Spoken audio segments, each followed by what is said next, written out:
Hello students, आज हम एक नेक्स्ट टॉपिक की ओर बढ़ रहे हैं। आज का हमारा जो टॉपिक है वो है डेविएशन रेशियो। क्या होता है ये? अब तक हमने जितने भी क्रॉस पढ़े हैं, जो सारे किसने दिए थे? मेंडल ने दिए थे। जैसे है डाईहाइब्रिड क्रॉस है, मोनोहाइब्रिड क्रॉस, ये सब हमने पढ़ लिया। तो ये सारे क्रॉस में जो भी रेशियो आया था, ऐसा नहीं है कि हर बार हर किसी ऑर्गेनिज्म में अगर हम सेम क्रॉसिंग कराते हैं, सेम इनहेरिटेंस देखते हैं, तो सेम रेशियो ही आए। मतलब मीनिंग कहने का ये हो रहा है, मेंडल ने अपने जो भी रेशियो बताए हैं 3:1 किसका था? Phenotypic ratio. तो हमारी दुनिया में जितने भी ऑर्गेनिजम्स है, सभी का रेशियो 3:1 ही आए, ऐसा कोई कंफर्मेशन नहीं है। तो ये जो आपका हर बार वेरिएशन दिख सकता है रेशियो में, इस वेरिएशन को रेशियो के केस में हम क्या बोलते हैं? Deviation ratio. इसका मीनिंग ये निकल के आता है कि हर बार मेंडल का जो रेशियो है वो हर किसी के लिए करता है फिट नहीं होता है। ये जो वेरिएशंस आने मिलेंगे, इसी को आज हम पढ़ने वाले हैं कि वेरिएशंस क्यों आ रहे हैं, क्या रीज़न है इसके आने के, कहाँ कहाँ ये अप्लाई होता है, और कौन कौन से ऐसे ऑर्गेनिजम्स है जिनमें ये वेरिएशन रेशियो जो है वो देखने के लिए मिलता है। ठीक है, स्टार्ट करते हैं। टॉपिक क्या लिखा है? Why deviation occurs in Mendelian ratio. Mendelian ratio क्या पढ़ा हमने? 3:1। वो तो फिक्स है मेंडल के थ्रू, लेकिन अब क्या है? रेशियो 3:1 नहीं आएगा, कुछ और आएगा, हर बार चेंज भी होगा। तो उसी को हम बोल रहे हैं क्यों ऐसा हो रहा है, उनके पॉइंट्स हम देखने वाले हैं। तो फर्स्ट क्या बोल रहा है? All traits not always show dominance recessive trades.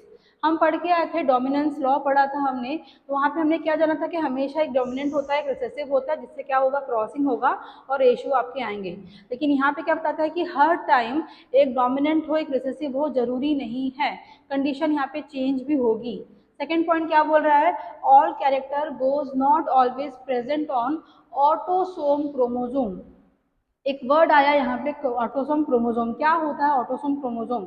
अगर हम अपने ह्यूमन सेल की बात करें, तो ह्यूमन सेल में टोटल 23 पेयर्स में क्रोमोसोम मिलती हैं। ठीक है, 23 पेयर्स में होती है। इस 23 क्रोमोसोम का जो सेट है, इसमें एक सेट में कितना चला गया? 21 पेयर, और एक में कितना आ गया? 1 पेयर। ये सब पेयर में है। ठीक है, तो ये जो 22 पेयर ऑफ क्रोमोसोम हो गए, इनको बोलते हैं क्या? Autosome. They are known as autosome chromosome. कहीं कहीं पे इसको सोमैटिक क्रोमोसोम भी बोलते हैं। और क्यों बोलते हैं सोमैटिक क्रोमोसोम्स? क्योंकि ये जो क्रोमोसोम होते हैं, ये हमारी बॉडी के सोमैटिक सेल में प्रेजेंट होता है। सोमैटिक सेल्स क्या है? हमारी बॉडी के सारे जो ट्रेट्स है, हाइट है, लेंथ है हमारी बॉडी का, या स्किन टोन क्या है, इन शॉर्ट हमारी बॉडी का जो भी फिनोटिपिक कैरेक्टर्स है, उन सबको हम क्या बोलेंगे? वन वर्ड में सोमैटिक कैरेक्टर्स बोलते हैं। तो उन सब के लिए कौन रिस्पॉन्सिबल होता है? जो क्रोमोसोम, उसको हम क्या बोलते हैं? ऑटोसोम। दूसरा क्या दिखा आपको? 1 पेयर क्रोमोसोम। ये कैसे हो सकता है? या तो एक्स एक्स का सेट देखने मिलता है, या फिर एक्स वाई का सेट देखने मिलता है। ये है आपका 1 पेयर ऑफ क्रोमोसोम। तो ये वाला जो पेयर है, ये वाला जो क्रोमोसोम का कॉम्बिनेशन है, किसमें मिलेगा? फीमेल में। और ये वाला किसमें मिलता है? मेल में। तो ये जो क्रोमोसोम दिख रहा है, 1 सेट ऑफ पेयर क्रोमोसोम, इसको बोला जाता है क्या? सेक्स क्रोमोसोम बोलते हैं। ठीक है, अब ये जो नाम से क्लियर है, सेक्स क्रोमोसोम है, विच मीन्स हमारे बॉडी में जो भी हमारे बोल सकते हैं कि जैसे मेल है या फीमेल है, जो गोनैड्स है, तो गोनैड्स की ग्रोथ के लिए, डेवलपमेंट के लिए, उनकी एक्टिविटी प्रॉपर वे में है कि नहीं, उसके लिए जो हॉर्मोन्स भी रिस्पॉन्सिबल है, उन सारी एक्टिविटी को कंट्रोल कौन करेंगे? वहाँ पे आपके सेक्स क्रोमोसोम, उस सेल के जो होते हैं वो काम करते हैं। तो ये अगर हम बोलेंगे कि अगर हम मेल की बात करें, तो मेल में क्या होगा? 22 पेयर ऑफ ऑटोसोम, और साथ में क्या रहेगा? एक्स वाई रहेगा, कौन सा? उसके सेक्स क्रोमोसोम का। तो यहाँ पे वर्ड क्या यूज कर रहा है कि हमेशा जो ट्रेड्स हैं वो कहाँ प्रेजेंट नहीं होते हैं? ऑटोसोम में नहीं होते हैं। इन्होंने बताया है, मेंडल ने बताया था कि हमेशा किस में होंगे? वो ऑटोसोम में ही होंगे। तो क्या कर रहे हैं? यहाँ पे गलत साबित कर रहे हैं। नेक्स्ट क्या आता है? Genes can link so that not show independent assortment. ये टॉपिक हमने कल ही पढ़ लिया था कि जब एक क्रोमोसोम में 2 ट्रेड्स है, वो दोनों साथ में क्या है? साथ में काम कर रहे हैं, तो they known as a link gene, जिसको हम लिंकेज बोलते हैं। और हमने कल ये भी पढ़ा था लास्ट वीडियो में, प्रीवियस वीडियो में, कि अगर लिंकेज हो रहा है तो वो क्या शो नहीं करेगा? इंडिपेंडेंट असॉर्मेंट को वो शो नहीं करेगा।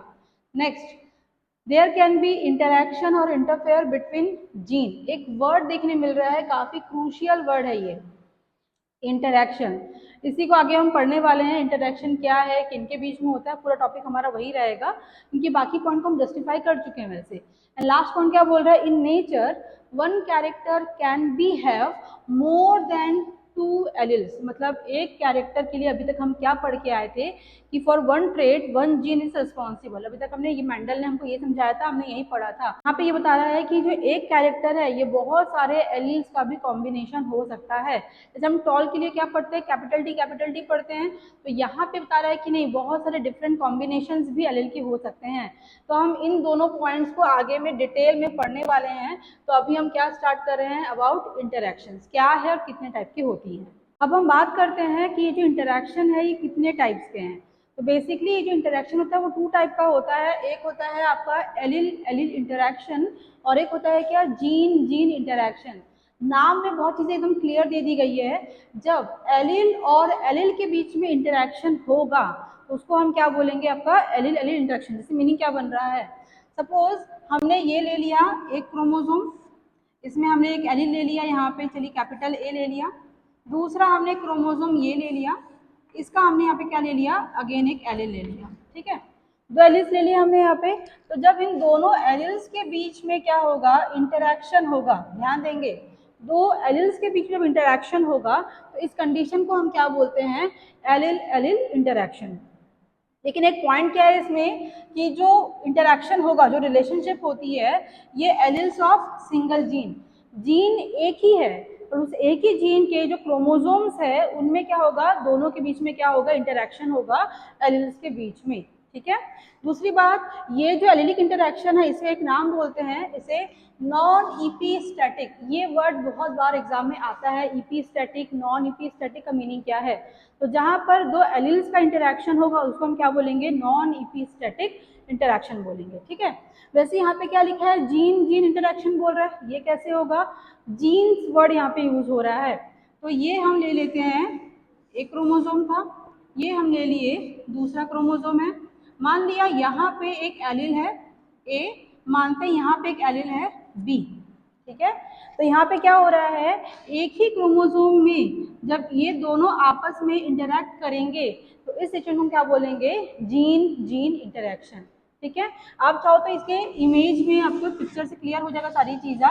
जो भी क्या रहेगा आपका एलिल के बीच में है उसको हम क्या बोलेंगे, एलिलिक इंटरैक्शन। इसका मीनिंग क्या बन रहा है कि जब अलग अलग जीन्स के बीच में क्या हो रहा है, इंटरैक्शन हो रहा है, तो उसको हम क्या बोलेंगे यहाँ पे, जीन जीन इंटरैक्शन। और ये जो इंटरैक्शन क्या बोलते हैं, इसको इपीस्टैटिक इंटरैक्शन का भी नाम दिया गया है। ठीक है, अब हम देखते हैं यहाँ पे मेजरली जो है देखने क्या मिलता है आपको, एलिलिक इंटरैक्शन ही देखने मिलता है। इसके टाइप्स कौन कौन से हैं, जब हम बात करते हैं इनके टाइप्स की, तो जब दो एलिल्स के बीच में इंटरैक्शन होता है तो उसको हम बोलते हैं बाई एलिलिक। तो यहाँ पे इन्वॉल्वमेंट कितना रहेगा, इसमें टू एलिल्स आपस में इंटरैक्ट करते हैं। और दूसरा, जब दो से ज्यादा एलिल्स का इंटरैक्शन होगा उसको हम बोलते हैं क्या, मल्टी एलिलिक। ठीक है, इसमें दो से ज्यादा एलिल्स का क्या रहेगा, आपस में इंटरैक्शन रहेगा।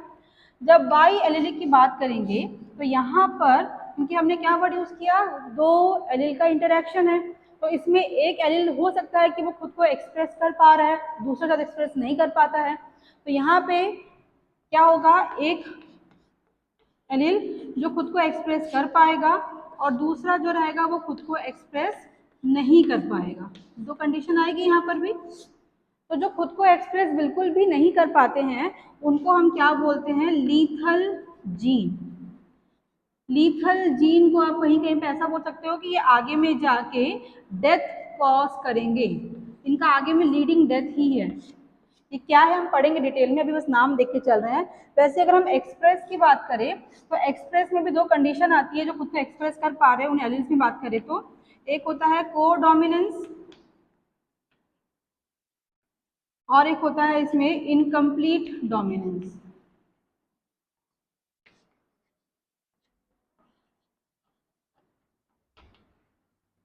ठीक है, ये सारे टर्म्स को हम पढ़ेंगे। वैसे अगर हम मल्टी एलिलिक की बात करें तो इसकी भी दो कंडीशन होती है, एक होता है इसमें भी होता है को डोमिनेंस और एक होता है केवल डोमिनेंट। ठीक है। तो ये सारे जो थे टाइप्स है किसके, इंटरैक्शन के। कौन से इंटरैक्शन की हम बात कर रहे हैं, डेविएशन रेशियो के इंटरैक्शन की हम बात कर रहे हैं। तो इन सभी को हम पढ़ना है, सभी को लेके चलते हैं। कोडोमिनेंस क्या है, इनकम्प्लीट डोमिनेंस क्या है, अगर हम बात करें यहाँ पे लीथल जीन क्या है, इनको हम पढ़ने वाले हैं। तो स्टार्ट करते हैं यहाँ से अब हम। तो अब हम देखते हैं बाई एलेलिक इंटरैक्शन का एक टॉपिक, और उसका नाम क्या है, इनकम्प्लीट डोमिनेंस। कहीं कहीं पे इसको पार्शियल डोमिनेंस भी बोलते हैं, या फिर इसका और एक नाम है, इसको बोलते हैं क्या, इंटरमीडिएट इनहेरिटेंस। मतलब क्या हो रहा है, जहाँ पे अभी तक हम लोग क्या पढ़ के आए थे कि जो पेरेंट्स होंगे, जैसे टॉल है, ड्वार्फ है, तो इनमें क्या कराई गई, क्रॉसिंग कराई गई। तो इससे क्या बन के आया, F1 जनरेशन। इस जनरेशन के जो कैरेक्टर थे ये अपने पेरेंट्स क्या करते हैं, मैच करते हैं। मतलब जो भी कैरेक्टर, जो भी ट्रेड जो है पेरेंट लेकर चल रहे हैं, उन्हीं से ही क्या होगा, जो जनरेशन नेक्स्ट आएंगी वो पूरा का पूरा मैच करता है, कैरेक्टर उनके सिमिलर दिखते हैं। लेकिन अभी हम जो स्टार्ट कर रहे हैं इनकम्प्लीट डोमिनेंस, इसमें क्या होगा, जो पेरेंट्स है उनके थ्रू एक नया कैरेक्टर किसमें आएगा, F1 में। वर्ड पे ध्यान देंगे, एक न्यू ट्रेड का फॉर्मेशन होता है which is not present in parents, तो उसको हम क्या बोलते हैं यहाँ पे, इनकम्प्लीट डोमिनेंस। एग्जाम्पल है इसमें कौन कौन से प्लांट शो करते हैं, एक है मिराबिलिस जाल्पा, एंड सेकंड कौन है उसमें, स्नैपड्रैगन। इसमें से हम लोग कोई भी ले सकते हैं, मैं इसी को समझाऊंगी। तो फिलहाल पहले हम लोग पढ़ते हैं कि कैसे शो होती है प्रॉपर्टी जो मेंडल ने बताया था, और वो कैसे डिफरेंस है किसमें, इनकम्प्लीट डोमिनेंस में। जैसे अगर हम बात करें एक नॉर्मल से जीन की बात करें, मान लिया एक नॉर्मल जीन है ये, ठीक है, जीन मीन्स डीएनए। इनमें क्या हुआ, जब इनमें आगे में प्रोसेसिंग हुई, जिसको हम क्या बोलते हैं, ट्रांसक्रिप्शन बोलते हैं, इससे क्या फॉर्मेशन होगा, इससे एमआरएनए का फॉर्मेशन होता है। ठीक है, फिर ये एमआरएनए में फिर क्या होगा, ट्रांसलेशन होगा, और इससे किसका फॉर्मेशन होता है, इससे प्रोटीन का फॉर्मेशन होता है। And these proteins are responsible किसके लिए, कैरेक्टर्स या ट्रेड्स को फॉर्म करने के लिए ये प्रोटीन रेस्पॉन्सिबल है। जैसे अगर हम बोल रहे हैं कि कोई कैरेक्टर का या ट्रेड का जो फॉर्मेशन हो रहा है, ये मेन है।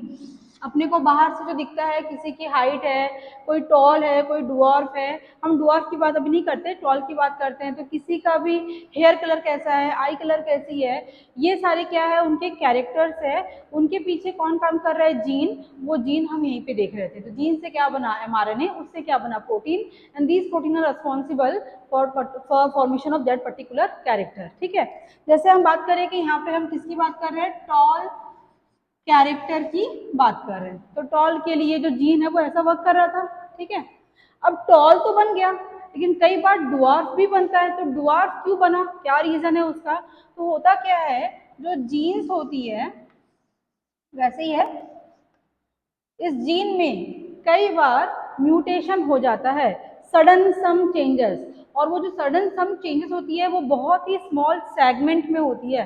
मान लेते हैं हम कि इतने से एरिया में, छोटे से एरिया में क्या हुआ है, म्यूटेशन कॉज हो गया। ठीक है, भले ही छोटा सा दिख रहा है म्यूटेशन, यहाँ पे स्मॉल सेगमेंट में दिख रहा है, इसकी वजह से फर्दर में क्या है, जो प्रोटीन है, मतलब सॉरी जो एमआरएनए है, या तो ये एमआरएनए ठीक से नहीं बनेगा, पहली बात कंडीशन ही हो सकती है। दूसरा, शायद वो बन भी जाएगा तो वो फंक्शनल नहीं होगा। तीसरा, शायद वो ना ही बने, मतलब कहीं ना कहीं ऑल्ट्रेशन किसमें आ जाएगा, इस एमआरएनए में आ जाएगा। अब अगर एमआरएनए ठीक से नहीं बना तो आगे में प्रोसेस हो सकती है क्या, नहीं, काम पूरा क्या हो गया, ब्लॉक हो गया। एक कंडीशन ये आ गई।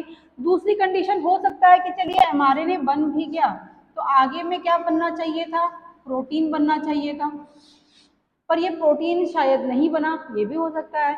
या फिर बना तो है, फंक्शनल नहीं है, या फिर काम ठीक से नहीं कर पा रहा है, या बहुत ही लेस अमाउंट में बना है। मतलब कहीं ना कहीं आप ये बोल सकते हो, कहीं ना कुछ बैरियर्स आ गए हैं, तो जिसकी वजह से प्रोटीन भी अपना प्रॉपर वर्क नहीं कर रहा है, अगर नहीं बना है तो। अगर प्रोटीन नहीं बना है तो आगे में जो कैरेक्टर है, क्या वो ठीक से बन पाएगा, क्या नहीं बन पाएगा। And due to absence of this protein, जो कैरेक्टर ठीक से वेल डेवलप नहीं हो पाया है, तो वहां पे कैरेक्टर तो आएगा, दैट्स ट्रू, लेकिन टॉल ना बने क्या बन जाएगा, वो डुआर्फ बन जाएगा। मीनिंग क्या निकला यहाँ पे, जब प्रोटीन का फॉर्मेशन हुआ तब कैरेक्टर अपना बेस्ट टू बेस्ट वर्क कर पाए, जिससे क्या फॉर्मेशन हो गया है, कैरेक्टर कौन सा, टॉल वाला। लेकिन जब क्या हुआ, प्रोटीन का प्रॉपर वे में फॉर्मेशन नहीं हुआ, कैरेक्टर बने तो, लेकिन वो अपने बेस्ट मोड पे नहीं थे, तो एट दैट टाइम जो ऑल्टर्ड बन के आया कैरेक्टर, उसको हम क्या बोल रहे हैं, सपोज एग्जाम्पल हमने क्या ले लिया, उसको हमने ड्वार्फ। तो टॉल ऐसे बनता है, ड्वार्फ ऐसे बनता है, ऐसे हर किसी के लिए, ठीक है। अब मान लेते हैं कि ये टॉल था, जीनोटाइप क्या था इसका, कैपिटल टी, इसका क्या था वो स्मॉल टी, लेके चलते हैं। तो हमने पढ़ा है अभी तक कि जब कैपिटल टी को स्मॉल टी से क्रॉस कराते हैं तो इनका जो जनरेशन, तो क्या बोलते हैं, कैपिटल टी और स्मॉल टी, ये बन के आता है F1 जनरेशन में, क्योंकि ये पूरे के पूरे कौन थे, टॉल वाले थे, ये पूरे के पूरे कौन है, ड्वार्फ वाले। जब इनमें क्रॉसिंग हुआ तो क्या बन के आया हमारा F1 जनरेशन, यही बन के आता है। इसको हम क्या बोलते हैं, इसको भी हम टॉल ही बोलते हैं, हेट्रोजाइगस है पर टॉल ही है। क्यों है टॉल, अगर आप ध्यान देंगे यहाँ पर देखिए दो एरिल्स हैं, कैपिटल टी और स्मॉल टी, यही देखने मिल रहा है। अगर हम देखेंगे यहाँ से तो इस टी का फॉर्मेशन कैसे हुआ है, फॉर्म्ड प्रोटीन, प्रोटीन बना था, उस प्रोटीन से क्या बन के आया, प्रॉपर जो हमारा ट्रेट है या जो हमारा कैरेक्टर है वो बन के यहाँ पर आ गया। लेकिन यहाँ पे क्या था, प्रोटीन का फॉर्मेशन हुआ था क्या, नहीं, नॉन फॉर्म्ड प्रोटीन। और क्योंकि ये नॉन फॉर्म्ड प्रोटीन है तो यहाँ पे प्रॉपर वे में किसका फॉर्मेशन नहीं हुआ, ट्रेड्स का फॉर्मेशन नहीं हुआ, इसलिए उसको हम काउंट नहीं कर रहे हैं, बिकॉज वो कंडीशन कौन सी, ड्वार्फ वाली है। इसीलिए इसको हम क्या बोलते हैं, इसको हम बोलते हैं क्या, टॉल, क्योंकि यहाँ पे मेन रोल किसका था, प्रोटीन फॉर्म्ड हुआ है। ये नॉर्मल ऐसे सारे जो कैरेक्टर्स होते हैं, जो ट्रेड्स होते हैं, वो सारे ऐसे ही बनते हैं। एक कंडीशन ये होती है या फिर कंडीशन ये होती है। अगर कोई म्यूटेशन नहीं हुआ है तो बेस्ट टू बेस्ट क्या होगा, ट्रेड का फॉर्मेशन हो जाएगा। और कहीं ना कहीं थोड़ा बहुत ही लेस सेगमेंट में क्या हुआ, म्यूटेशन हो गया है, कंडीशन के अकॉर्डिंग आपके वहाँ पे वो ऑल्टर्ड हो जाती है। ये हम पढ़ चुके हैं, मेंडल नहीं बताया था। लेकिन अभी हम किसकी ओर आ रहे हैं, इनकम्प्लीट डोमिनेंस की, कि वो क्या बोलना चाह रहे हैं। जैसे एग्जाम्पल हम लेते हैं, इसके लिए हमने मिराबिलिस जाल्पा का एग्जाम्पल ले लिया। चलिए मान लेते हैं कि एक कलर है रेड, फ्लावर लेते हैं इसका, मिराबिलिस जाल्पा का जो फ्लावर है उसको ले रहे हैं। एक फ्लावर कौन सा है, रेड कलर का, और एक फ्लावर कौन सा है, वो व्हाइट कलर का है, ठीक है। तो रेड के लिए हम लेते हैं capital R, capital R, white के लिए हम लेते हैं small R and small R. ये दोनों पेरेंट हो गए। जब इनकी हम क्रॉसिंग कराएंगे तो फर्स्ट जनरेशन क्या आया, कैपिटल आर और स्मॉल आर का आया। अभी तक हम क्या पढ़ के आए थे मेंडल लॉ में, कि जो डोमिनेंट होता है वो अपना कैरेक्टर शो करता है हर जनरेशन में। लेकिन यहाँ पे क्या है, ये भी अपना एक्सप्रेस करेगा, ये वाला एलिल अपने कैरेक्टर को यहाँ पे एक्सप्रेस करेगा, और सेम थिंग ये वाला एलिल भी अपना जितने भी कैरेक्टर को एक्सप्रेस करेगा। मीनिंग कहना क्या हो रहा है, ये जो एक नया क्या होगा, ट्रेट का फॉर्मेशन होगा, ये ना ही रेड होगा, ये ना ही व्हाइट होगा, एक नया ट्रेट या एक नया कैरेक्टर क्या बन के आया यहाँ पे, पिंक। दैट्स हमने डेफिनेशन में भी बोला था कि इसका मतलब क्या होता है, formation of new trait which is not present in parents. तो पेरेंट्स का कलर कुछ और था बट रिजल्ट क्या आया, कुछ नया आया, पिंक कलर आ गया, ठीक है। अब मानिए चलिए इसका हम सेल्फिंग करवाते हैं,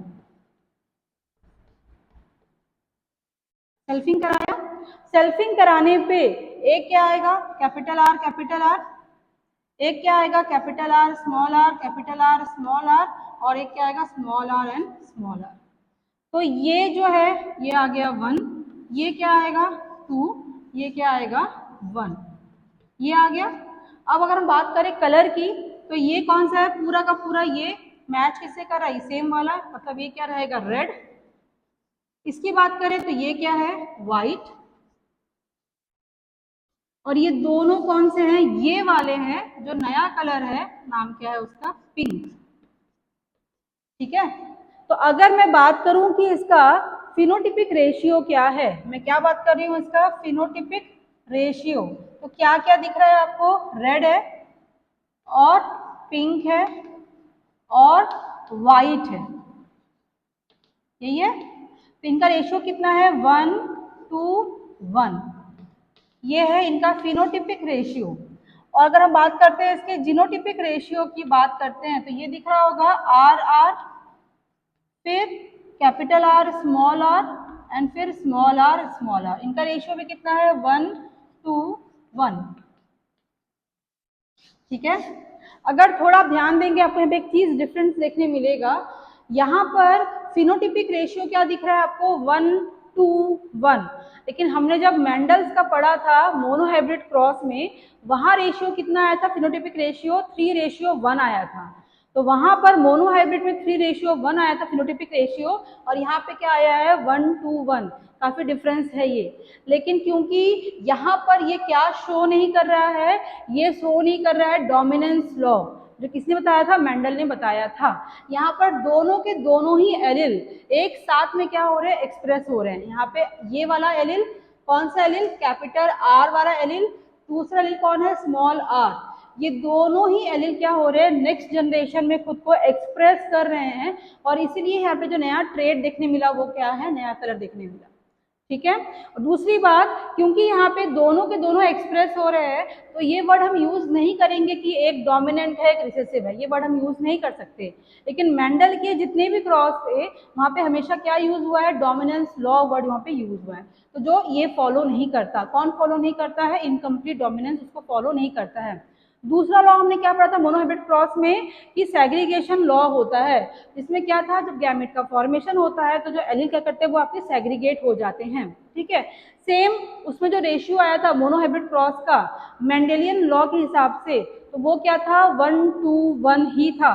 सेम वो चीज देखिए यहाँ पर भी आया है। इसका भी जीनोटिपिक रेशियो कितना आया है, सेम 1:2:1 आया था। ये सेम है मेंडल की तरह। क्यों सेम है, क्योंकि ये भी क्या शो कर रहे हैं, सेग्रीगेशन लॉ का जो शो कर रहे हैं। मैंने पहले पढ़ाया था इसको कि डोमिनेंस लॉ हर कोई शो नहीं करता है, थोड़े बहुत उसमें क्या होते हैं, एक्सेप्शन कंडीशन होती हैं, जैसे ये कंडीशन आपका एक आ गया। लेकिन जब हम कभी बात करते हैं किसके, सेग्रीगेशन लॉ की बात करते हैं, तो वो हर किसी पे अप्लाई होता है, इसलिए उनका रेशियो क्या है आपका सेम है, ये वाला भी और मेंडेलियन जेनेटिक्स वाला भी। ठीक है। ये जो हमने एग्जांपल पढ़ा ये था आपका बाई एलिलिक इंटरेक्शन, क्योंकि यहाँ पे दो एलिल्स का इन्वॉल्वमेंट था। एक एलिल कौन था, कैपिटल आर, एक एलिल कौन था, स्मॉल आर। ये दोनों एलिल मिलकर खुद को एक्सप्रेस करके एक नए कैरेक्टर का फॉर्मेशन कर रहे हैं। तो ये था आपका इनकम्प्लीट डोमिनेंस। अब अगर हम बात करें कि ये पिंक कलर कैसे आया है, कैसे इसने अपने एक्सप्रेशन को शो किया है, तो हम देख सकते हैं कि पहला एक एलील क्या था, कैपिटल आर। तो मान लेते हैं ये है वो जीन, कौन सा जीन, इसकी बात कर रहे हैं, तो जीन कौन सा होगा, आर जीन। फिर इस जीन में क्या होगा, ट्रांसक्रिप्शन, जिससे क्या बन के आएगा, एमआरएनए। फिर इसमें क्या होगा, ट्रांसलेशन, क्या बन के आएगा, प्रोटीन। ठीक है। और फिर इस प्रोटीन से क्या होगा, कैरेक्टर का फॉर्मेशन होगा। कैरेक्टर क्या था, क्या बन के आया वहां पे, रेड कलर। फ्लावर का कलर क्या आया, रेड कलर। ठीक है। ये हो गया एक जीन, आर की बात हो गई है। अगर हम इसकी बात करें तो फिर से एक जीन है, कौन सा है वो, स्मॉल आर वाला। इसमें भी क्या हुआ, ट्रांसक्रिप्शन, प्रोसेस तो सेम ही रहेगा। क्या बन के आया इसमें, एमआरएनए। फिर इसमें क्या हुआ, ट्रांसलेशन, क्या बन के आया, प्रोटीन। फिर क्योंकि यहाँ पर भी ध्यान देंगे, अब प्रोटीन बन चुका है, प्रोटीन बना है, मतलब यहाँ पे नया कैरेक्टर जो है, नया कलर क्या बन के आया, वाइट कलर। भले ही कलर इनका अलग अलग है, लेकिन दोनों में ही किसका फॉर्मेशन हुआ है, प्रोटीन का फॉर्मेशन हुआ है। काफी इंपॉर्टेंट चीज है। जब हम इनकी क्रॉसिंग कराएंगे, रेड को किससे, व्हाइट से क्रॉस कराए, तो क्या बन के आया, पिंक कलर। क्या कॉम्बिनेशन था, कैपिटल आर और स्मॉल आर, ये कॉम्बिनेशन था। तो इसमें हुआ क्या, ये वाला जो था ये भी कौन सा है, प्रोटीन है। प्रोटीन का फॉर्मेशन हुआ है, किससे हुआ है, आर जीन से हुआ है ये प्रोटीन फॉर्मेशन। इसमें भी क्या बन गया है, प्रोटीन बन चुका है। ये प्रोटीन कौन से बना है, आर जीन, कैपिटल आर है, ये स्मॉल आर है। इसीलिए ये दोनों ही प्रोटीन से बने हैं करके ये अपने आप को एक्सप्रेस करेंगे। मतलब इस कॉम्बिनेशन में 50% कॉन्ट्रीब्यूशन इसका रहेगा, इस प्रोटीन का, मतलब उस कलर का, कौन सा कलर है वो रेड कलर, और 50% ये भी अपना कॉन्ट्रीब्यूशन वहां पे शो करेगा, कौन सा, व्हाइट कलर। क्लियर हुआ। इसके पहले हमने क्या पढ़ा कि एक में प्रोटीन का फॉर्मेशन हो पाया था, इसलिए वो खुद को एक्सप्रेस कर पाया, दूसरा एक्सप्रेस नहीं कर पा रहा था। लेकिन यहाँ पे भले ही कलर अलग अलग है, मतलब यहाँ पे ट्रेड्स भले ही अलग अलग है, लेकिन दोनों ही ट्रेड्स के लिए क्या हो रहा है, प्रोटीन का फॉर्मेशन है वहां पे, इसलिए दोनों ही खुद को एक्सप्रेस करेंगे। दोनों का ही क्या रहेगा, 50-50% का यहाँ पे क्या रहेगा, कॉन्ट्रीब्यूशन रहेगा, और जिसकी वजह से क्या होगा, एक नया कैरेक्टर या फिर बोल सकते एक नया ट्रेड, कलर क्या बन गया, पिंक कलर, उसका क्या होगा, फॉर्मेशन हो जाएगा। ठीक है। अगर क्वेश्चन में ये आता है कि ऐसा कौन सा क्रॉस है जिसमें जीनोटिपिक रेशियो या फिनोटिपिक रेशियो दोनों सेम होते हैं, पीआर जीआर दोनों सेम होते हैं, तो वो अकेला कौन सा होता है, आपका इनकम्प्लीट डोमिनेंस। इनका पीआर भी जितना होता है, इनका जीआर भी क्या होता है, दोनों आपका सेम रेशियो का होता है। नेक्स्ट हम देखते हैं क्या, कोडोमिनेंस। इसमें अगेन क्या लिखा हुआ है कि in F1 generation both traits express completely. यहाँ पर जो दोनों के दोनों जो एलिल्स थे या जीन्स थे, वो अपने आप को पूरा का पूरा एक्सप्रेस करेंगे। इनका मिक्सचर जो है वो F1 में नहीं आएगा, मिक्स होके नहीं आएगा, ये दोनों दोनों एज एन इंडिविजुअल क्या करेंगे, खुद को वहाँ पे एक्सप्रेस कर पाएंगे, उसको हम क्या बोलते हैं, कोडोमिनेंस बोलते हैं। एग्जांपल क्या दिया है इसका, एक तो दिया है इसमें सिकल सेल एनीमिया, और एक क्या दिया है इसमें, एबीओ ब्लड ग्रुप। हम दोनों को पढ़ेंगे, तो पहले हम यहाँ पे स्टार्ट करते हैं किसको, sickle cell anaemia. I think आप सबने नाम सुना होगा, इसके बारे में थोड़ा बहुत नॉलेज होगा, मैं फिर भी इसको एक बार रिपीट कर दे रही हूँ थोड़ा अच्छे से। होता क्या है, हमारे बॉडी में जो ब्लड है, ब्लड में क्या मिलता है, आरबीसी। तो जो आरबीसी है, इसमें क्या मिलती है, हीमोग्लोबिन। जो एचबी का जो वर्क होता है, वो क्या करता है, हमारी पूरी बॉडी में O2 को ट्रांसपोर्ट करने का काम करता है, क्योंकि हमारी बॉडी के हर एक सिंगल सेल क्या चाहिए, O2 चाहिए। बिकॉज प्रेजेंस ऑफ O2 उनमें क्या हो जाएगा, आपका मेटाबॉलिज्म की प्रोसेस होगी, जिसको हम क्या बोलते हैं, ऑक्सीडेशन बोलते हैं, जिससे क्या होगा, आपका वर्किंग मोड होगा। लेकिन अगर किसी भी कारणवश हमारे बॉडी में या सेल्स में O2 की ठीक से सप्लाई ना हो पाए, तो वहाँ पे क्या होगा, due to absence of O2 जो ऑर्गन्स है वो ठीक से अपने काम नहीं कर पाएंगे, और मल्टी क्या होंगे, यहाँ पे ऑर्गन्स का डैमेज होना स्टार्ट हो जाएगा। ये सारा चीज क्या लीड करता है, डेथ को लीड करता है। तो वही हम पढ़ रहे हैं यहाँ पे, आरबीसी का वर्क क्या बन गया है, यहाँ पे पूरी बॉडी में O2 को ट्रांसपोर्ट करना। तो देखें क्या लिखेंगे, जो नॉर्मल हमारा एचबी होता है वो कुछ इस शेप का दिखता है, लेकिन जब उसमें क्या हो जाए, चेंजेस आ जाए इन शेप, और शेप का चेंज क्या है, किस शेप का होता है, वो सिकल शेप का हो जाता है, कौन, एचबी। दैट्स वाई नाम क्या बन गया उसका, सिकल सेल। तो यहाँ पे सिकल और सेल समझ में आ गया होगा। एनीमिया का मतलब क्या है, हम समझते हैं हमारे बॉडी में क्या होना, ब्लड का नंबर या ब्लड का जो काउंट है वो कम हो जाना। तो अगर किसी पर्सन के बॉडी में ब्लड का नंबर कम हो गया है विथ आरबीसी या फिर एचबी कैसा हो गया है, उसका सिकल शेप का हो गया, उसको हम क्या बोलेंगे, सिकल सेल एनीमिया बोलते हैं। और ये कैसे होता है, जो हमारी बॉडी का जो नॉर्मल एचबी है, इसके लिए जो जीन रिस्पॉन्सिबल है, क्योंकि जीन से बनते सारे के सारे कैरेक्टर्स, तो इनके लिए जो जीन रिस्पॉन्सिबल है वो है ये एचबी, और ऊपर में क्या लिखा है हमने, N, this is normal gene. तो ये रिस्पॉन्सिबल है इस प्रकार के एचबी के फॉर्मेशन के लिए।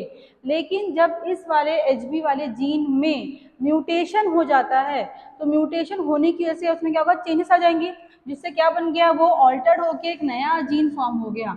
और ये वाला जो जीन है, ये क्या करता है, इनके शेप को चेंज कर देता है। ठीक है। अब इसके बाद हम देखते हैं कि अगर ये जीन्स मिलते हैं, इनके कौन कौन से कॉम्बिनेशन देखने मिलते हैं पर्सन्स में, पेशेंट्स की बात करें अगर यहाँ पे, तो जब नॉर्मल दोनों जीन्स मिलेंगे, मतलब एचबीएन, क्योंकि दोनों क्या होते हैं, एलिल्स का सेट होता है, हम पढ़े एलिल्स कैसे होते हैं, पेयर्स में मिलती हैं।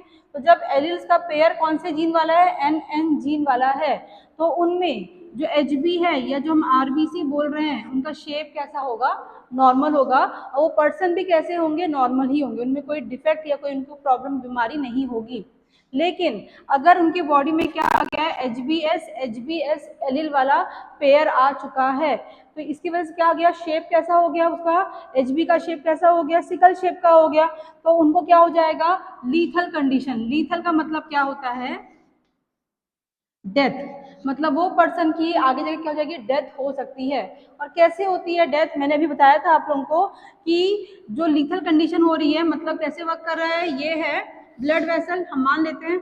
इस ब्लड वेसल में जो आरबीसीज है वो कैसे हो जा रही है, सिकल शेप की हो जा रही है। अगर सिकल शेप की वो हो रही है तो ऑब्वियसली क्या हो रहा है, यहाँ पे वो रास्ते को ब्लॉक कर दे रही है। रास्ता ब्लॉक हो गया तो ऑब्वियसली O2 का सप्लाई हो पाया क्या, नहीं हो पाया। तो पूरे बॉडी में O2 सप्लाई क्या हो गई, अफेक्टेड हो गई, जिससे क्या होंगे, बहुत सारे ऑर्गन्स का डैमेज होना स्टार्ट हो जाएगा और जो क्या लीड करेगा, लीथल या डेथ को वो लीड करेगा। ठीक है। एक कंडीशन और क्या है, देखिए इसमें N भी है और S भी है, मतलब कुछ जीन N वाले भी है, कुछ जीन S वाले भी है। ये पर्सन जो है वो सरवाइव कर जाएगा और क्या बोलते हैं उसको, कैरियर बोलते हैं। मतलब देखा जाए तो यहाँ पे N वाला जीन जो है वो खुद को एक्सप्रेस कर रहा है और जो S वाला जीन है वो भी खुद को प्रॉपर्ली यहाँ पे एक्सप्रेस कर रहा है। दैट्स वाई ये जो कंडीशन है, इट शो, जो हम पढ़ रहे हैं क्या, को डोमिनेंस। तो मैंने क्या बताया था, कोडोमिनेंस का मतलब क्या होता है कि जहां पे दोनों ही जीन खुद को एक्सप्रेस करेंगे, मिक्सचर नहीं होगा, दोनों अपने आप को फुल्ली एक्सप्रेस करेंगे। देखिए दोनों यहाँ पे खुद को एक्सप्रेस कर पा रहे हैं, इसकी वजह से ये सरवाइव कर पा रहा होगा। लेकिन इससे क्या हो रहा है, वो लीथल में भी नहीं आ रहा है। तो दोनों से क्या हो रहा है, कंडीशन क्या होगी, वो नॉर्मल तो नहीं है, क्योंकि ये कंडीशन तो नहीं देखने मिल रही है यहाँ पे, वो प्रॉपर नॉर्मल भी नहीं है, लेकिन उसमें क्या होगी, डेथ भी नहीं होगी, वो क्या बन जाएगा, एज एन वहाँ पे कैरियर बन जाता है। ठीक है, ये हो गया हमारा फर्स्ट एग्जाम्पल। अब हम देखते हैं कौन सा इसका सेकंड एग्जाम्पल क्या था, वो ABO ब्लड ग्रुप। अब हम बात करते हैं इसके सेकंड एग्जाम्पल की, और जो क्या है, ABO ब्लड ग्रुप। ये जो ABO ब्लड ग्रुप टाइप है, ये एक ऐसा एग्जाम्पल है जो बहुत सारे लॉज को दिखाता है, सबको फॉलो करता है। जैसे कौन कौन से एग्जाम्पल शो करता है, ये लॉ ऑफ डोमिनेंस शो करेगा, लॉ ऑफ कोडोमिनेंस इसको भी हम पढ़ ही रहे हैं, मल्टीपल एलियंस इसको भी हम पढ़ेंगे आगे में, और सबसे मेन क्या है, लॉ ऑफ सेग्रीगेशन। ये तो हर कोई फॉलो करता है, ये भी फॉलो करता है। मतलब इतने सारे लॉज का एक एग्जाम्पल बन सकता है, वो कौन है, आपका ABO ब्लड ग्रुप टाइप। ठीक है, सबसे पहले यहाँ पे एक वर्ड लिखा है ब्लड ग्रुप। तो हम पहले बात ये करते हैं कि ब्लड ग्रुप किसी पर्सन का डिसाइड कैसे होता है। सपोज मैंने बोल दिया कोई पर्सन है जिसका ब्लड ग्रुप है A पॉजिटिव, तो इसमें A किसके बिहाफ में आ रहा है और पॉजिटिव किसके बिहाफ में आ रहा है, पहले उसको हम पता कर लेते हैं। तो होता क्या है, किसी भी पर्सन का जो ब्लड ग्रुप है वो डिसाइड करता है उसका RBC। जो RBC होती है, ये है RBC। तो ये RBC का जो मेम्ब्रेन दिख रहा है, इस मेम्ब्रेन पर एक ग्लाइकोप्रोटीन अटैच्ड होता है।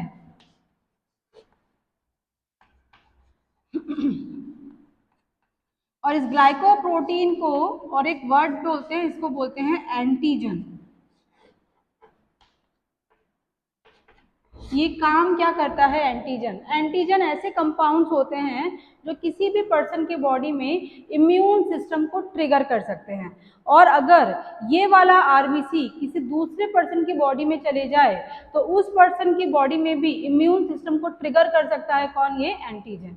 ठीक है, इसे नाम भी पड़ा है, इसका एंटीजन नाम दिया गया इसलिए इसको। जब बहुत सारे लोगों की स्टडी की गई, बहुत सारे पॉपुलेशन में डिफरेंट डिफरेंट ब्लड ग्रुप की स्टडी की गई, तो पता ये चला कि जो एंटीजन्स होते हैं ये 2 टाइप के होते हैं। क्या बोला मैंने, ये एंटीजन कितने टाइप के होते हैं, 2 टाइप के होते हैं। एक होता है A एंटीजन और एक क्या होता है, B एंटीजन। इसको कंफर्म किया गया बहुत सारी स्टडीज के बाद में। तो ये एंटीजन्स कैसे आए, होता क्या है, हमारी बॉडी में हम पढ़ चुके हैं जीन्स होती है, जीन से क्या बन के आता है, प्रोटीन। अब ये प्रोटीन क्या है, लिखा हुआ ही है, ये है क्या, ग्लाइकोप्रोटीन। तो ये वही चीज है ग्लाइकोप्रोटीन। मतलब मीनिंग क्या बन के आया कि एंटीजन्स किसके बने होते हैं, प्रोटीन्स के बने होते हैं। फिर इस प्रोटीन को फर्दरली एंजाइम होते हैं कुछ स्पेसिफिक, ये एंजाइम के थ्रू ही ये जो एंटीजन्स होते हैं ये RBC के मेम्ब्रेन में क्या करते हैं, जाके वो बाइंड करते हैं। मतलब ये एंजाइम ही फर्दरली क्या करेंगे, A एंटीजन को या फिर B एंटीजन को RBC के मेम्ब्रेन में अटैच करने के लिए हेल्प करेंगे। क्लियर हुआ इतना। तो इससे मीनिंग क्या बन के आया कि जैसा जीन होगा वैसा ही एंटीजन होगा, और जैसा एंटीजन होगा वैसा ही क्या होगा, पर्सन का ब्लड ग्रुप होगा। मतलब पूरा का पूरा बात किस में आके रुका, पर्सन के जीन। और जीन मतलब किसकी बात हो रही है वहां पे, एंटीजन की ही बात हो रही है। और एंटीजन किस में आके जुड़ता है, अभी हमने पढ़ लिया RBC में। तो पूरा का पूरा फैक्टर कहाँ आके रुका कि ब्लड ग्रुप के लिए रिस्पॉन्सिबल जो फैक्टर है वो मेन कौन है, RBC। और RBC में कौन जुड़ने वाला, एंटीजन। ठीक है। इसी को आगे देखते हैं हम, क्या लिखा है, blood group depends upon antigen on RBC. RBC में कौन सा एंटीजन है वही डिसाइड करता है कि ब्लड ग्रुप क्या होगा। जैसे कि देखते हैं यहाँ पे, ये जो राउंड शेप में दिखाया है मैंने सभी में, ये आरबीसीज है सब में, ठीक है। और ये जो स्ट्रेट लाइन दिख रही है ये है फ्यूकोज शुगर, ये सब में रहता है फ्यूकोज शुगर, ये बाइंडिंग करने के लिए हेल्प करता है। तो ये सारे आरबीसीज है, सब में क्या दिख रहा है आपको, फ्यूकोज शुगर दिख रहा है। अब ब्लड ग्रुप डिसाइड कैसे हो रहा है, तो वर्ड क्या लिखा था कि आरबीसी में किसका जुड़ना, एंटीजन का जुड़ना डिसाइडिंग होता है। अगर इस आरबीसी से कौन जुड़ता है, ए एंटीजन जुड़ जाता है, तो ये कौन सा ब्लड ग्रुप कहलाएगा, ये कहलाएगा ए वाला ब्लड ग्रुप है। अगर आरबीसी से कौन जुड़ गया, बी वाला एंटीजन जुड़ गया, तो मतलब ये कौन सा ब्लड ग्रुप है, ये बी वाला ब्लड ग्रुप है, यानी ब्लड है। अगर हम बात करें इसमें दो दिख रहे फ्यूकोज शुगर, मतलब दो एंटीजन हो सकते हैं, तो अगर ए वाला एंटीजन भी है और बी वाला एंटीजन भी है, तो इस केस में मतलब ये कौन सा ब्लड ग्रुप बन जाएगा, ये ए बी ब्लड ग्रुप बन जाएगा, ए बी वाला blood group, because they have two antigens A and B. मान लेते हैं कि किसी आरबीसी में फ्यूकोज शुगर तो है लेकिन इसमें कोई एंटीजन है नहीं, नो एंटीजन, जिसमें कोई भी एंटीजन नहीं होता है उसको हम क्या बोलते हैं, ओ ब्लड ग्रुप। ठीक है, समझ में क्या आया कि आरबीसी में कौन सा एंटीजन जुड़ेगा वो डिसाइड करता है ब्लड ग्रुप क्या होगा। जैसे मैं एग्जांपल क्या लिया था स्टार्टिंग में कि मान लेते हैं किसी पर्सन का ब्लड ग्रुप क्या है, ए पॉजिटिव, ये मैंने बोला था। तो अगर ए पॉजिटिव बोला है तो उसमें ब्लड क्या है, ए है। तो अगर किसी पर्सन का ब्लड ग्रुप ए है मतलब उसके ब्लड वेसल्स में जो आरबीसीज है वो आरबीसी में कौन सा एंटीजन प्रेजेंट है, ए एंटीजन प्रेजेंट है। ये क्लियर हो गया। साथ में मैंने क्या बोला था, पॉजिटिव भी बोला था। तो पॉजिटिव का मतलब क्या होता है कि हमारी बॉडी में एक फैक्टर और होता है, उसको हम बोलते हैं क्या, आर एच फैक्टर बोलते हैं। ठीक है, ये भी ब्लड में ही होता है। तो अगर किसी पर्सन के बॉडी में अगर ये प्रेजेंट है, बॉडी में मतलब ब्लड में ही बात कर रहे हैं, आरबीसी की बात चल रही है, तो किसी पर्सन के ब्लड में या आरबीसी में ये वाला फैक्टर प्रेजेंट है तो उसको हम क्या बोलते हैं, पॉजिटिव।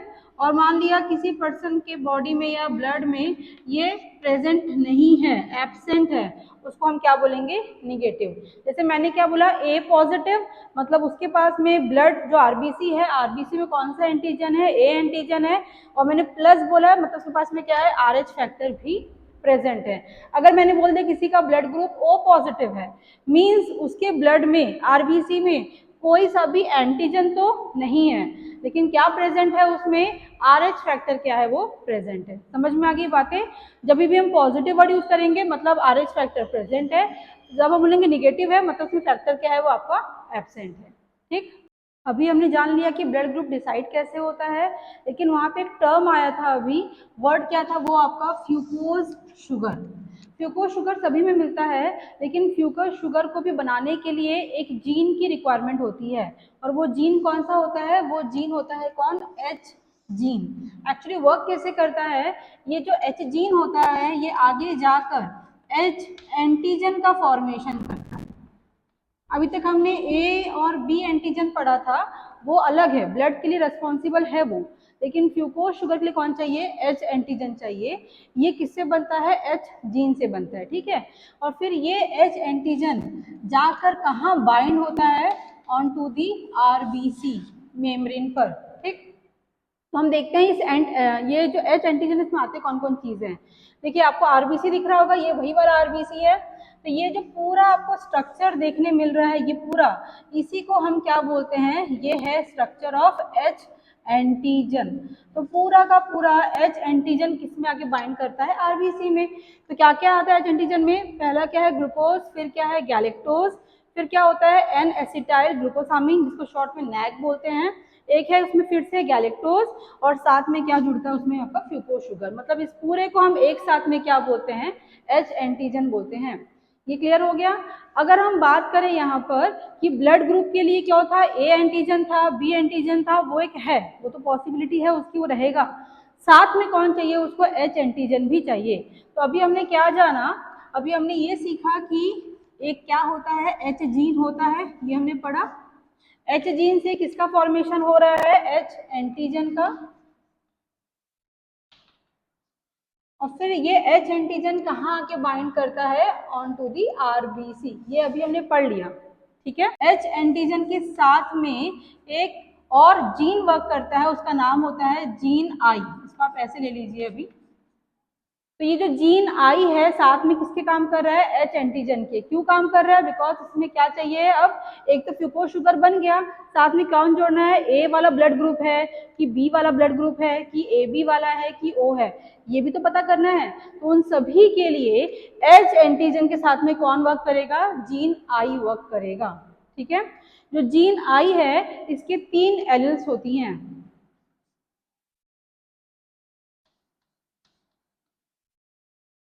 तीन एलिल्स होती है, और क्योंकि 3 एलिल्स है, 2 से ज्यादा एलिल है, दैट्स वाई इसको क्या बोलते हैं, कहीं कहीं पे मल्टीपल एलिल्स बोलते हैं।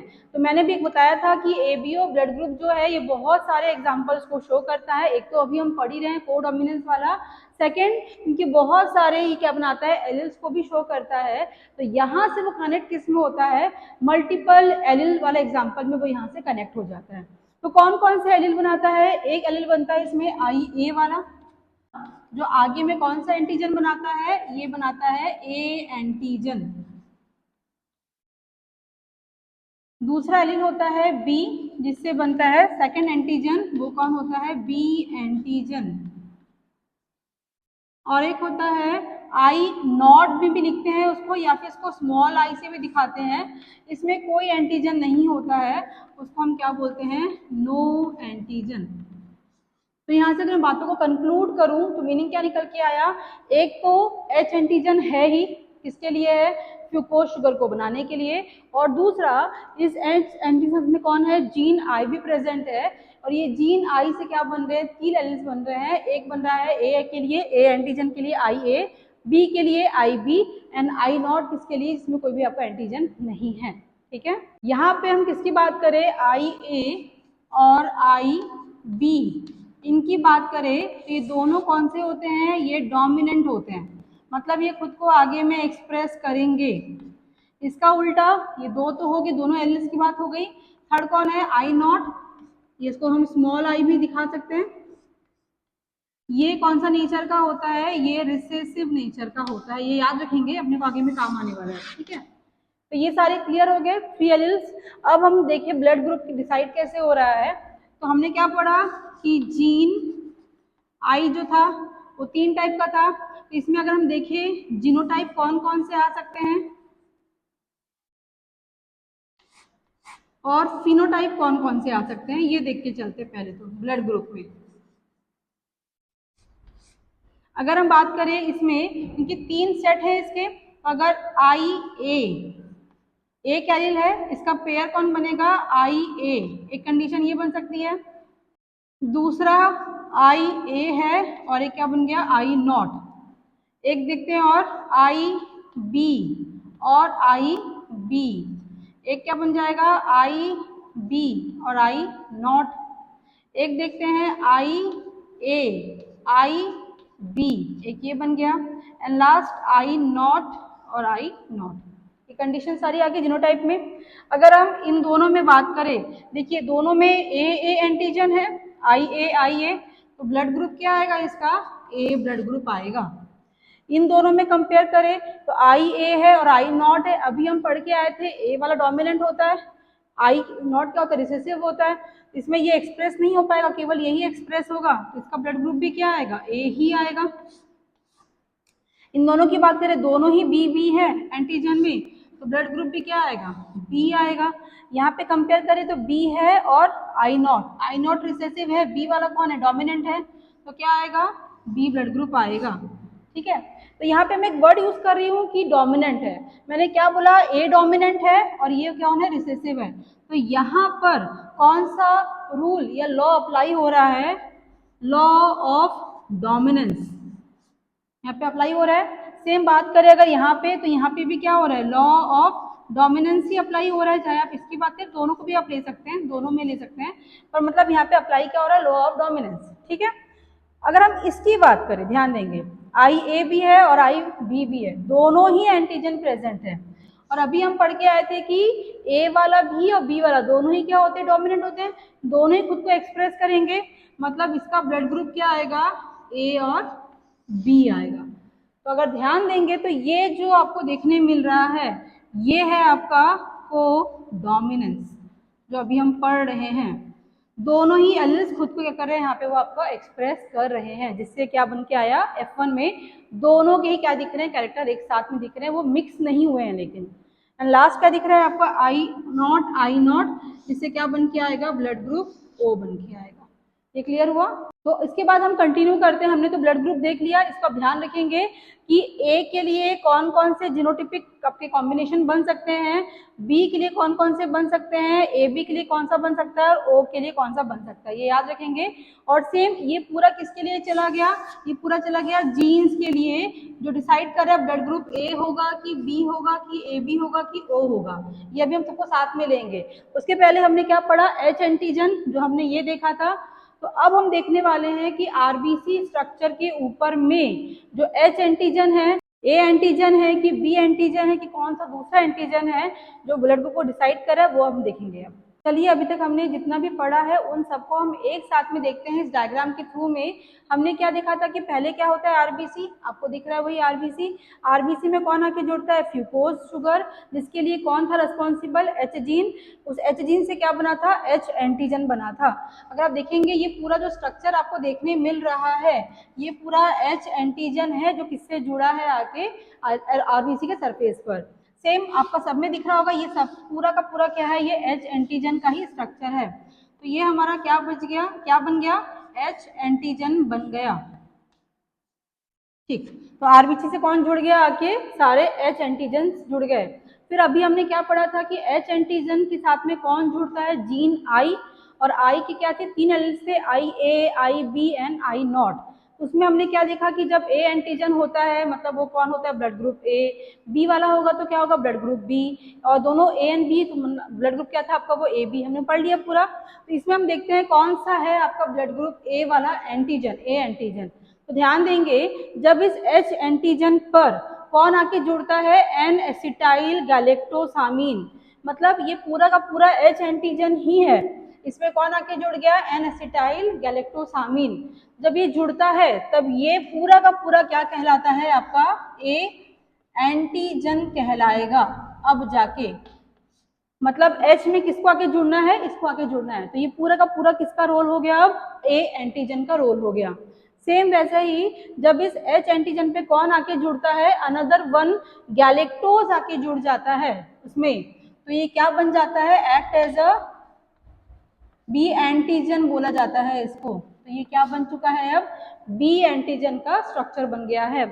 तो ए के लिए भी हो गया, बी के लिए भी हो गया, बीच में दिख रहा होगा केवल आपका क्या है, एच एंटीजन है, मतलब केवल क्या है, फ्यूकोज शुगर है, इसमें कोई दूसरा अदर एंटीजन ए या बी नहीं है। तो ये वाला जब रहेगा उसको हम क्या बोलेंगे, नो एंटीजन बोलते हैं। और हम पढ़ चुके हैं नो एंटीजन किसके लिए होता है, फॉर ब्लड ग्रुप ओ के लिए होता है। ठीक है, अगर हम इसके अब देखते हैं जीनोटाइप की बात करें, ए वाले की बात करें, चलिए हम ए को लेके चलते हैं यहाँ पर कि आरबीसी में इसका क्या बनेगा। तो ए है तो क्या बनेगा, आई ए एक बन सकता है जीनोटाइपिक ये, या फिर आई ए और नॉट, आई नॉट, ये कंडीशन आ सकती है। अगर हम बात करें इस वाले की, इसमें भी कोई दूसरा अलग से एंटीजन नहीं है, मतलब क्या रहेगा, आई नॉट, और केवल क्या रहेगा, आई नॉट ही रहेगा। इसकी बात करें तो बी वाला है ये, तो आई बी रहेगा, आई बी रहेगा, एक कंडीशन ये बन सकती है, other one is I B और आपका आई नॉट बन सकता है। ये अभी हम पढ़ के आए थे। अब चलिए हम इसी को ही लेके चलते हैं और उसके बेसिस पे हम अब आरबीसी के इनकी बाइंडिंग्स को देखते हैं। कैसा हमने पढ़ा था कि ये क्या था हमारा आरबीसी, अभी हम पढ़ के आए थे, चलिए ये आरबीसी हो गया हमारा। अब मान के चलते हैं कि अपने को ब्लड ग्रुप ए को दिखाना है, इन सबको साथ में करके दिखाना है ब्लड ग्रुप ए को, मतलब मान लेते हैं कि ये हमारा ब्लड ग्रुप ए के लिए है। अब कैसे दिखाएंगे, तो अभी हम पढ़ के आए थे ब्लड ग्रुप ए के लिए ये दोनों कॉम्बिनेशन में कुछ भी हो सकता है, पर इन दोनों में डोमिनेंट कौन है, ए वाला ही है, तो क्या आएगा, ए ही आएगा यहाँ पे, तो क्या आएगा आई ए, ये तो कंफर्म है, आना ही है। साथ में कौन जुड़ता है, फ्यूकोज शुगर, जिसको हम क्या बोलते हैं, एच एंटीजन बोल रहे थे, तो ये क्या हो गया, फ्यूकोज शुगर, और ये एच एंटीजन मतलब फ्यूकोज शुगर ये पूरा बन गया। इसमें कौन आके जुड़ता है, एन एसिटाइल गैलेक्टोसामिन, शॉर्ट में क्या बोलते हैं इसको, नैग बोलते हैं, तो मैं शॉर्ट में यहाँ पे क्या लिख दे रही हूँ, नैग। तो ये बन गया हमारा ए ब्लड ग्रुप का कंडीशन। अगर मैं बात करूँ बी ब्लड ग्रुप की, कैसे बनेगा, इसमें कौन आएगा, जीनोटाइप आई बी आएगा, साथ में कौन जुड़ेगा, फ्यूकोज शुगर, फ्यूकोज शुगर में कौन आके जुड़ेगा, गैलेक्टोज, तो कौन आके जुड़ेगा इसमें, गैलेक्टोज आके जुड़ेगा, तो ये बन जाएगा हमारा बी ब्लड ग्रुप। अगर हम चलिए ए बी ब्लड ग्रुप को देखते हैं,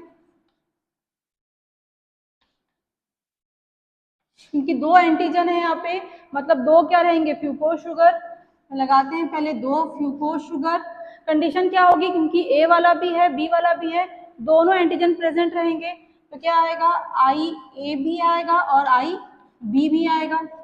अब आई ए के लिए कौन रिस्पॉन्सिबल था, ए के लिए एंटीजन के लिए नैग, तो ए के लिए कौन सा आ जाएगा, नैग आ जाएगा। बी के लिए कौन रिस्पॉन्सिबल था, गैलेक्टोज, तो सेकंड कौन आएगा, गैलेक्टोज भी आ जाएगा। ये बन गया हमारा ए बी ब्लड ग्रुप का। अगर हम ओ की बात करें तो इसमें क्या आएगा, केवल आई नॉट ही आएगा, और साथ में क्या रहेगा, फ्यूकोज शुगर रहेगा, मतलब एच एंटीजन रहेगा, ये वाला स्ट्रक्चर है, इसमें आपको अलग से एडिशनल इसमें नहीं आएगा। तो ये है हमारा बेसिस ऑन दिस स्ट्रक्चर, हमने क्या देख लिया, पूरा का पूरा ब्लड ग्रुप भी देख लिया, डिसाइडिंग फैक्टर कौन है, उनको कैसे हम दिखा सकते हैं, हमने चीज़ों को यहाँ पे देख लिया एक साथ में, ठीक है। चलिए अभी तक हमने जितना भी पढ़ा है उन सबको याद में करके हम कुछ क्वेश्चन सॉल्व करके देखते हैं, क्वेश्चन हमारे बन रहे हैं कि नहीं बन रहे हैं। सपोज चलिए एक क्वेश्चन पहले हम लेते हैं ऐसे रैंडम सा, मान लेते हैं कि फादर है, उनका ब्लड ग्रुप है ए, मान लेते हैं, और मदर है, उनका ब्लड ग्रुप है बी, क्वेश्चन है एक, और इनका जो सन आया है उसका ब्लड ग्रुप है ओ, ऐसा क्वेश्चन में दे दिया है कि इज इट पॉसिबल कि फादर का ब्लड ग्रुप है ए, मदर का ब्लड ग्रुप है बी, उनका सन का ब्लड ग्रुप है ओ, तो इसका कैसे कंडीशन बन रहा है, क्या जीनोटाइपिक कंडीशन है इसका, ये क्वेश्चन है। तो कैसे बनेगा, अगर हम बात करें यहाँ पे, क्योंकि दोनों ही डोमिनेंट जीन है, ए भी है और कौन है, बी भी है, दोनों की क्रॉसिंग होती है, तो दिमाग में क्या आता है कि हमेशा ए बी का फॉर्मेशन होगा, वो भी सही है, पर क्वेश्चन में क्या दिया, अपने क्या लेके आना है, ओ लेके आना है, तो कैसे हो सकता है, फादर का ब्लड ग्रुप ए है, तो ए का एक जीनोटाइप कौन सा होता है, आई ए और आई नॉट वाला भी होता है, एक ही कंडीशन है। मदर में कौन सा होता है, बी दिया है तो आई बी और आई नॉट भी हो जाएगा, तो ये बन गया ए के लिए, ये बन गया बी के लिए।